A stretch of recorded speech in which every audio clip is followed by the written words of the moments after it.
Hello everyone. In the previous video lectures, we learned about the history of Indian feminism in the pre- and post-independence periods. We saw how issues regarding women changed from the narrative of social reformation to agency, choice, and rights.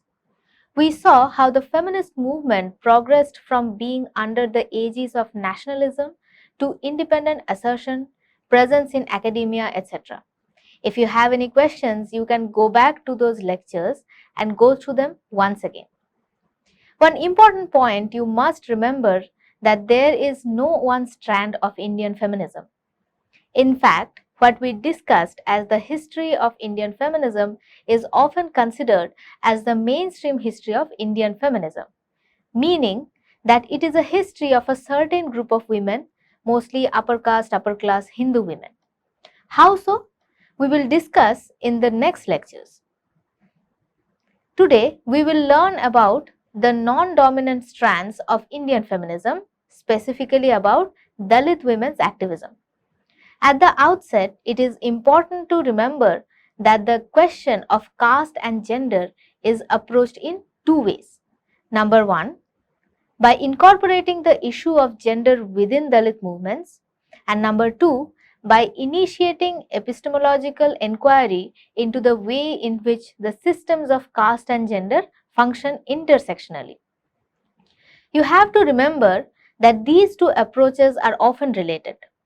In this video lecture, we are going to talk about Dalit women's participation in anti-caste movements in the 19th and 20th centuries. We will also explore how their presence necessitated a shift in perspective from looking at caste as a single axis of oppression to its intricate relation to gender. Dalit women's participation in the non-Brahmin movements had been pivotal since the last part of the 19th century. Dalit women participated in movements led by leaders such as Jyotirao Phule, B.R. Ambedkar, and E.V. Ramasamy Periyar. Their presence posed a challenge to Brahminical ordering of the caste system, especially in the spheres of education, sexuality, and work. The 1990s saw a rise in autonomous Dalit women's organizations that brought the caste-gender intersectional question both at the national and at the international platforms. The 19th century social reformation in India was jump-started through the question of sati or widow immolation and widow remarriage.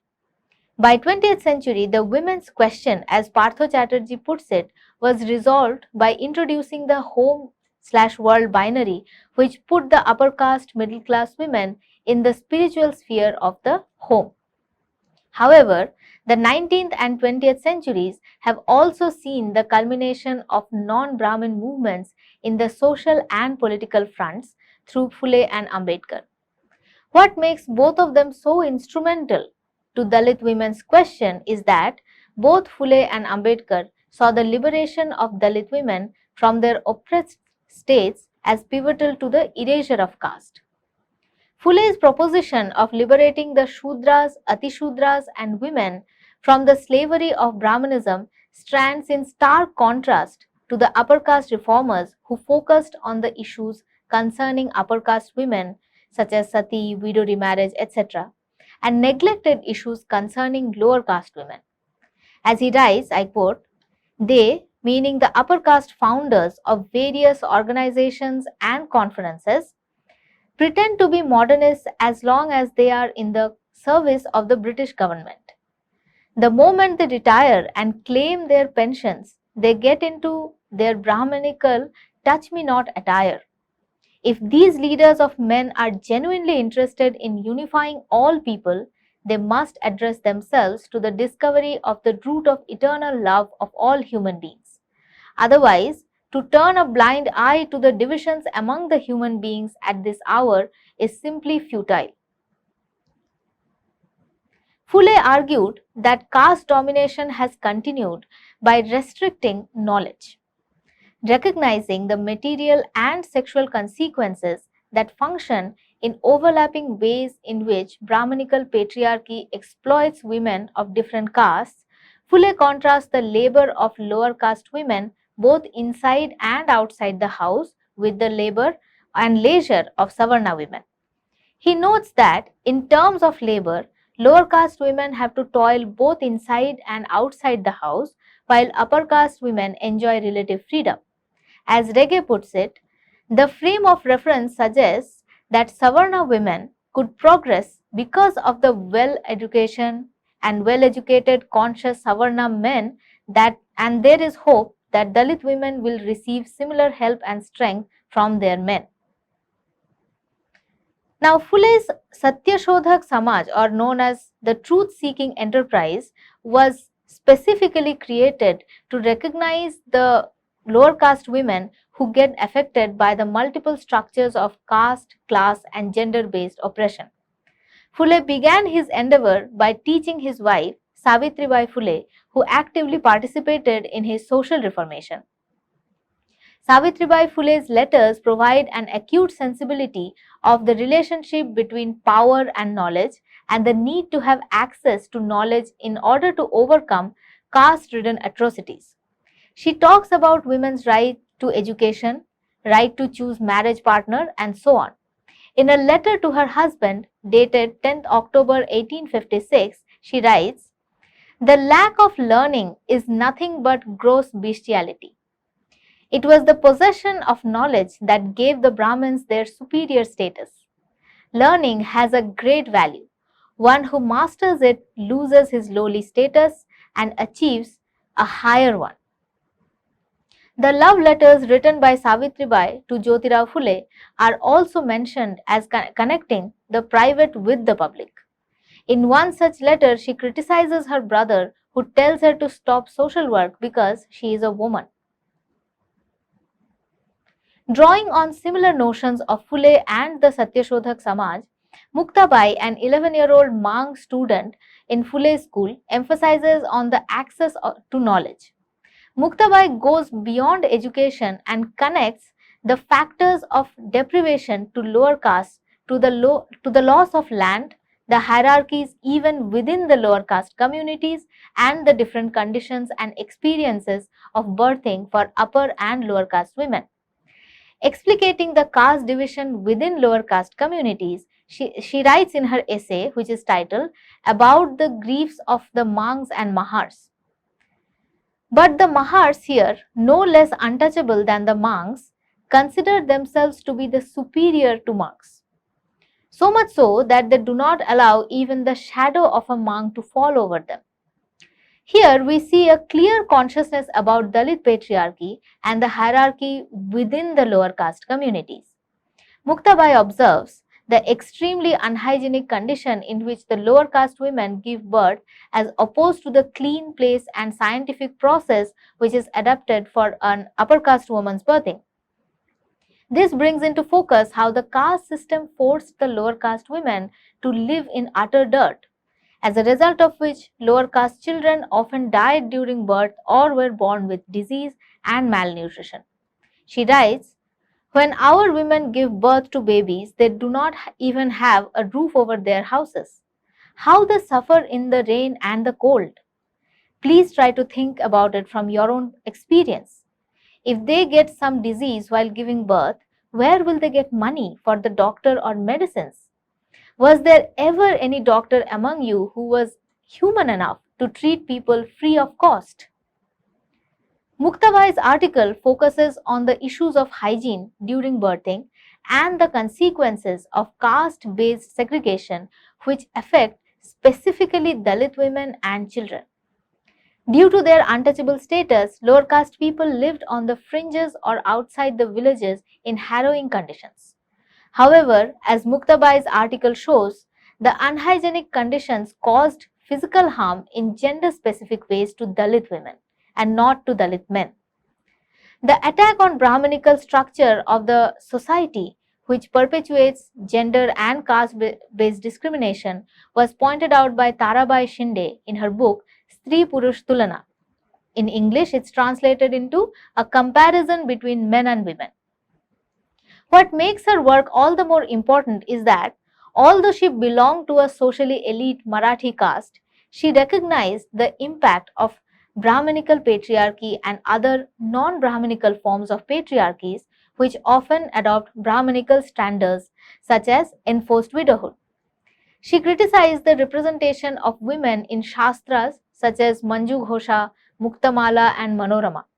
She argued that such portrayals present a binary in women characters, the eloping bad daughter versus the wife who saves her virginity due to her virtue.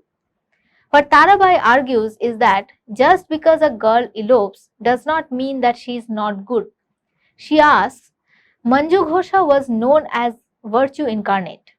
Then how could she desert her jewel palace and forsake its pleasures for a strange prince whose name and origin she did not know?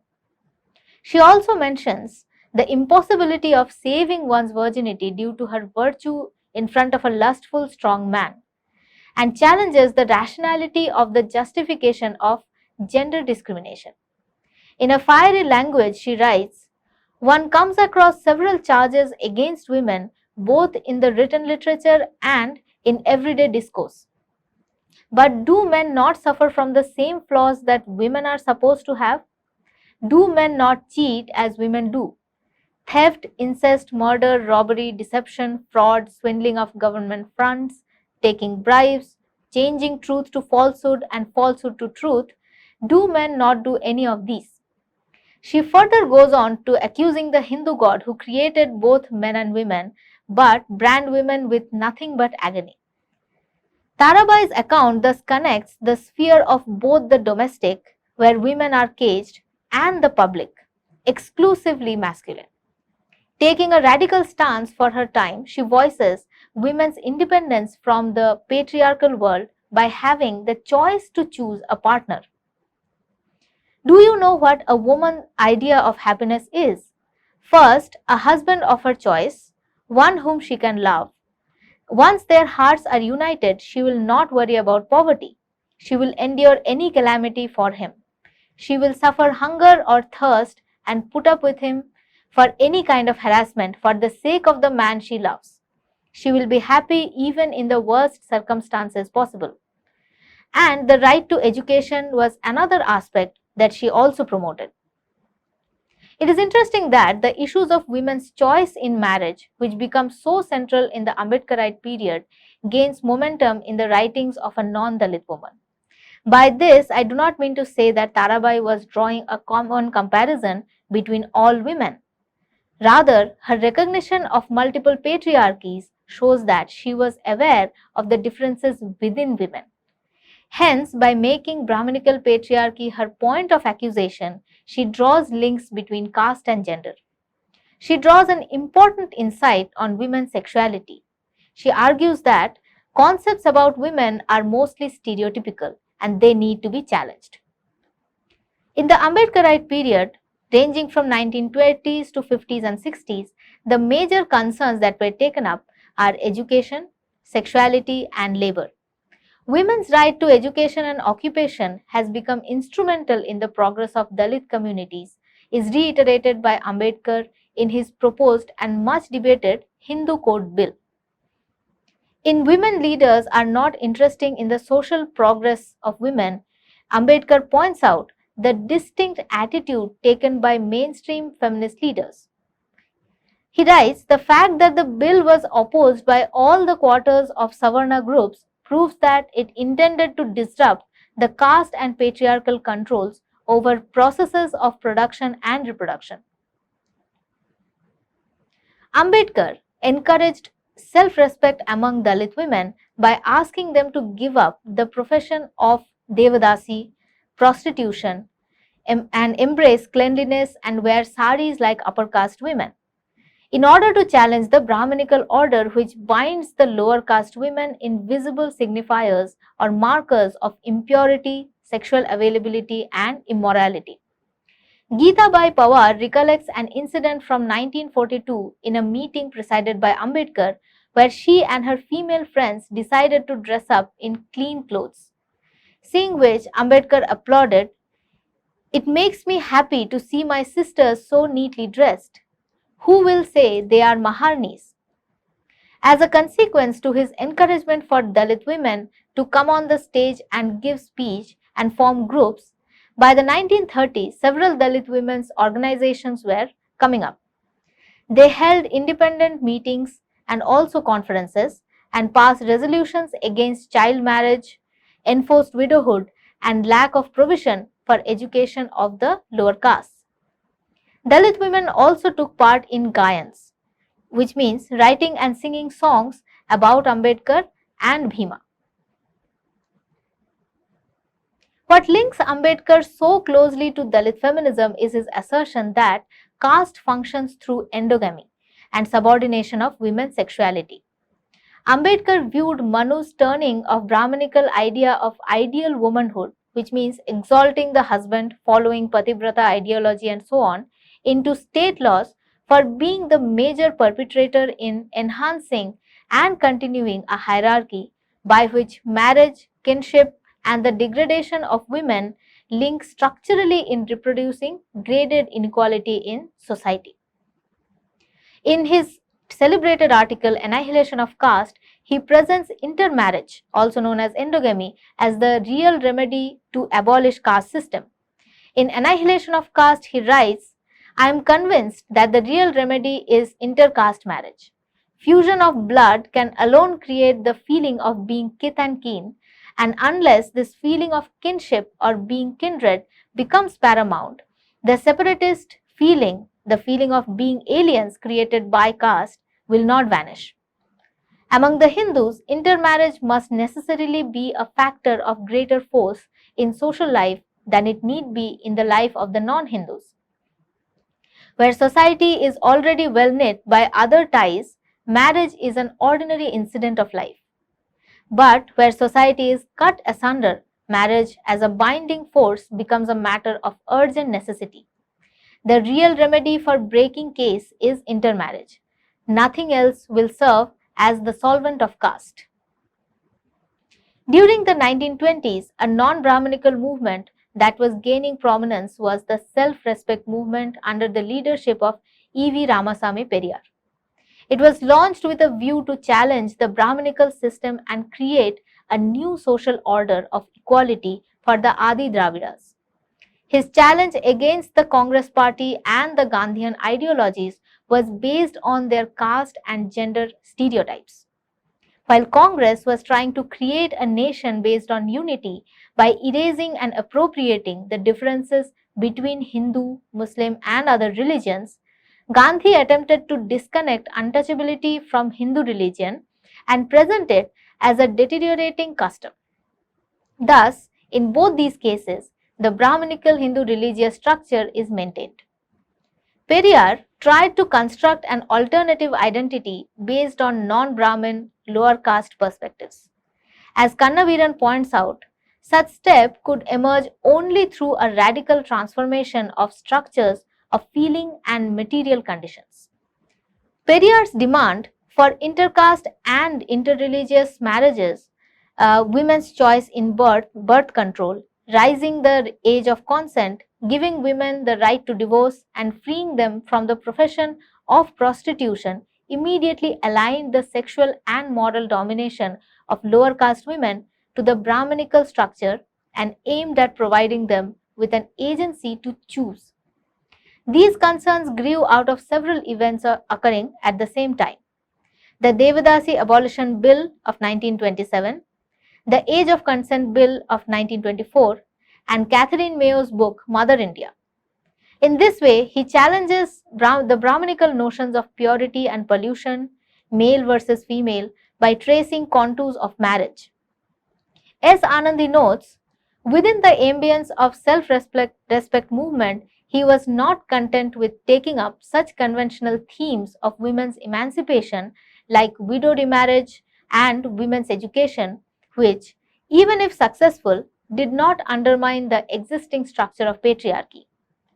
But he raised questions relating to basic pillars of patriarchy, like the monogamous family and the norms of chastity prescribed for and enforced upon women. And he argued women's education should have the aim of providing employment for women and thus making them economically independent.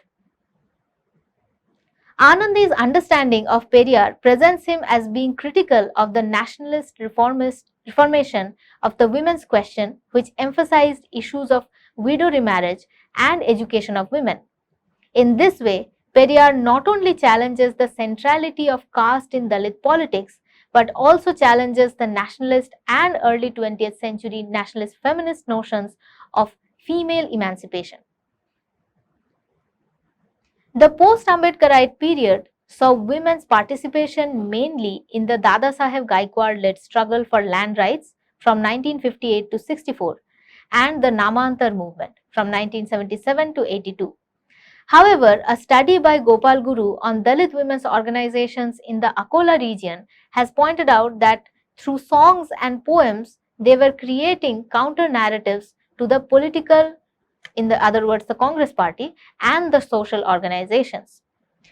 In the examples provided by Guru, we see that the songs about Ambedkar and his wife Ramabai were sung by Dalit women while working with the grindstone at birth ceremonies, naming ceremonies, and on harvesting occasions. This shows a tradition of merging the domestic with the public, not only in terms of how Ambedkar is reclaimed, but also in choosing the locations where songs are being produced. To expel caste discrimination, Ambedkar, who is also called Bhima, married Savidabai, who was a Brahmin. He showed that this marriage is pure like Ganga water. Everyone sing in the praise of Bhima. Here goes the original in Marathi. You will see it on screen.